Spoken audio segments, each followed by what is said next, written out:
maulanon nga umaga ngayong umaga. So, hindi kailangan tayo kung malamig ang panahon, hindi na kailangan lumabas.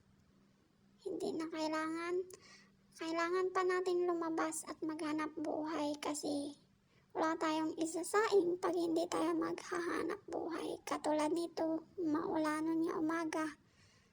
Ngayon, papunta ito sa palengke na kung saan may bibilhin lang. So, medyo malakas ang ulan ngayon.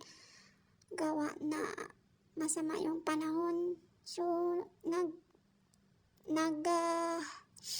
tag-init man. Ngayon na naman, parang may bagyo naman ata itong panahon ngayon kasi malakas yung ulan. Grabe yung baha sa ibang lugar. Tulad ng Lucena, Quezon.